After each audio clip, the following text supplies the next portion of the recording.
La ventaja de las funciones logarítmicas es que cuando ustedes quieran derivar una función logarítmica, hay una ayuda muy grande que son las propiedades de los logaritmos. Recuerden que las propiedades se refieren a escribir de otra manera. Por lo tanto, la primera propiedad que ya se saben ustedes, nada más es cosa de recordárselas, menciona que el logaritmo de un producto, ustedes lo pueden escribir también como el logaritmo del primer factor más el logaritmo del segundo factor. La otra propiedad menciona que si ustedes tienen el logaritmo de una división, ustedes pueden escribir ese logaritmo como el logaritmo del numerador menos el logaritmo del denominador. Hay veces que les mencionan, el producto es la suma, la división es la resta. No se lo aprendan así porque van a tener muchísimas, pero muchísimas imprecisiones cuando le estén aplicando. Y por último, la última propiedad menciona que el logaritmo de una potencia, acuérdense que una potencia es una base elevada a un exponente y el exponente indica cuántas veces se multiplica la base por sí misma. El logaritmo de una potencia se puede escribir también como el exponente multiplicado por el logaritmo de la base. Entonces solamente hay tres propiedades. En algunos textos mencionan 4, 5, 6, 8. No, nada más son tres. Todo lo demás tiene que ver con leyes de los exponentes y propiedades de los exponentes. Por lo tanto, cuando yo voy a derivar una función logarítmica, ya sea que tenga una base 7, ya sea que tenga una base 10, como es el caso, porque ya saben que si no tiene bases el número 10, o que sea el número Neper y que por lo tanto es un logaritmo neperiano, saben que el logaritmo base se escribe como logaritmo neperiano, no importa cuál sea, de todas maneras puedo utilizar las propiedades. Las puedo o no las puedo utilizar. ¿Cómo es que me voy a dar cuenta si usarlas o no usarlas? Porque no es siempre. Las voy a usar siempre y cuando hagan que lo que yo voy a realizar sea más sencillo. Por ejemplo, si ustedes tienen el logaritmo de 100, si ustedes se dan cuenta, el logaritmo de 100 se ve fácil. Pero logaritmo de 100 es lo mismo que logaritmo de 10 al cuadrado. Y por lo tanto, como es una potencia, puedo aplicar la tercera propiedad y escribir que esto es 2 por el logaritmo de 10. Y esto es más sencillo que el logaritmo de 100. ¿Por qué es más sencillo? Porque el número es más pequeño. Entonces, en este caso, sí voy a aplicar la propiedad de los logaritmos. A veces no. Todo depende si la aplicación de la propiedad me lleva a algo más simple. Entonces, revisamos lo que está aquí. Sabemos que hay que derivar.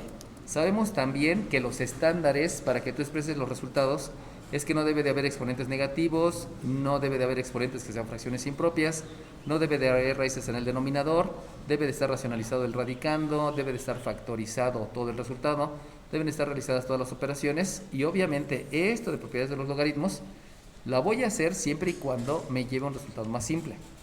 Estos estándares hay que cumplir y a veces utilizamos propiedades de los logaritmos al principio o al final. Todo depende de lo que me está indicando lo que estoy realizando.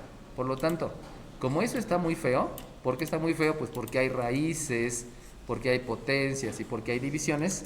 Como está muy complicado, entonces voy a aplicar precisamente las propiedades de los logaritmos. Si hubiera estado más sencillo, pues no lo hubiera aplicado, pero como está medio complicado, por eso la voy a aplicar. Entonces vamos a revisar qué es lo que voy a hacer. Pues primeramente aquí tengo una raíz. Y si ustedes se dan cuenta, no hay propiedades de los logaritmos que tengan raíces. Sin embargo, sí existen leyes de los exponentes.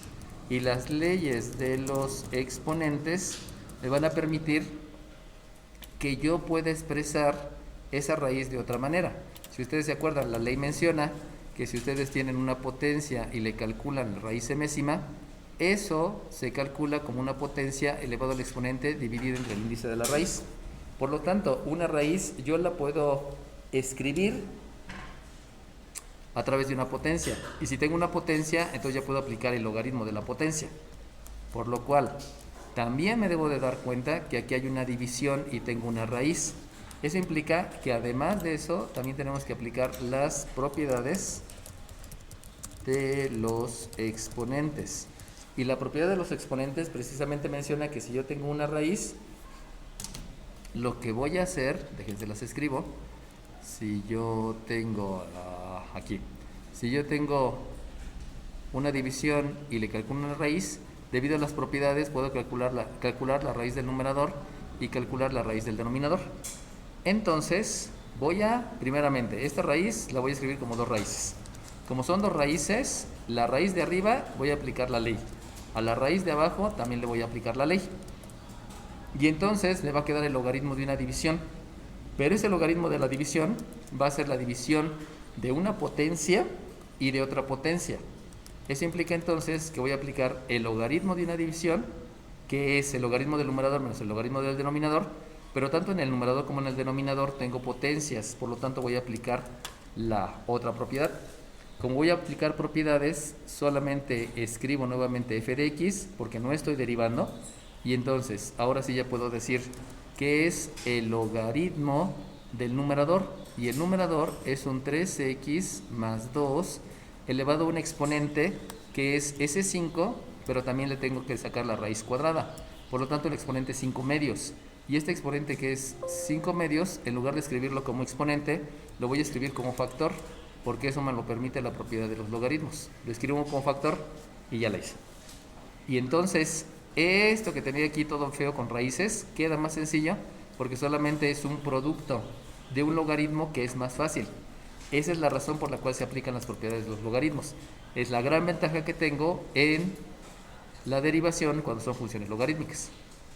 Ahora bien, como es una división, sabemos que debo de restarle el logaritmo del denominador. Eso implica que le voy a restar el logaritmo del denominador.